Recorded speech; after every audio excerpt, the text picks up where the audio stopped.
ఒక జడ్జి పైన పలానా వాళ్ళ తరపున జడ్జిమెంట్ ఇవ్వమని, పలానా రకంగానే జడ్జిమెంట్ ఇవ్వమని, కేసు తీర్పు ఈ విధంగానే ఇవ్వాలని చెప్పి ఒత్తిడి వస్తే ఎలా ఉంటుంది? రీసెంట్‌గా అలాంటి అనుభవమే ఎదురైంది చెన్నైలోని నేషనల్ కంపెనీ లా ట్రిబ్యునల్‌లో ఉన్న ఒక జ్యుడిషియల్ సభ్యుడికి. ఆయన పేరు శరద్ కుమార్ శర్మ అనమాట.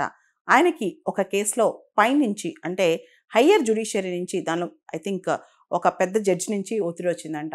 ఆ తీర్పు ఒకళ్ళకి అనుకూలంగా ఇవ్వాలని చెప్పి, ఆ తీర్పుకు సంబంధించి ముఖ్యంగా ఒక కంపెనీ ఇన్సాల్వెన్సీ కేసులో ఎటువంటి తీర్పు ఇవ్వాలో అప్లేట్ ట్రిబ్యునల్‌లో పనిచేస్తున్న ఈ జడ్జికి అంటే ఈయన జ్యుడిషియల్ సభ్యుడు అనమాట.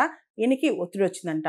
దీనిపై ఈ జడ్జి ఏం చేయాలో అర్థం కాలేదు. దాంతో ఆయన రెక్యూజల్ రాశారు. రెక్యూజల్ రాయటం అంటే ఈ కేసు నేను చూడను. చైర్‌పర్సన్ ఈ కేసు ఇంకొకళ్ళకి ఇవ్వాల్సిందిగా కోరుతున్నాను. ఇంకొక బెంచ్‌కి పంపించాల్సిందిగా అని చెప్పి ఆయన ఫైల్‌లో రాసేసారంట. అసలు రెక్యూజల్ అంటే ఏంటి? జనరల్‌గా ఒక కేసులో ఆ జడ్జికి పర్సనల్ ఇంట్రెస్ట్ ఉన్నప్పుడు, లేదా ఆ కేసుకు సంబంధించిన వ్యక్తులు తెలిసిన వాళ్ళైనప్పుడు, లేదా తన బంధువులైనప్పుడు, లేదా ఆ కేసుకు సంబంధించి తనపైన ఏమన్నా ఒత్తిడి కానీ, ఇన్‌ఫ్లుయెన్స్ కానీ వచ్చినప్పుడు ఆ జడ్జి ఏం చేయాలి? వెంటనే రెక్యూజల్ రాయాలంటే ఈ కేసు నేను పరీక్షించను. ఈ కేసులో నేను తీర్పు ఇవ్వను. ఈ కేసు మరొకరికి బదిలీ చేయాల్సిందిగా కోరుతున్నాను అని అర్థం అనమాట.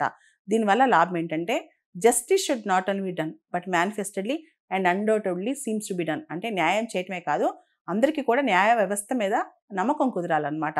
దాన్నే రెక్యూజల్ ప్రాసెస్ అంటారనమాట.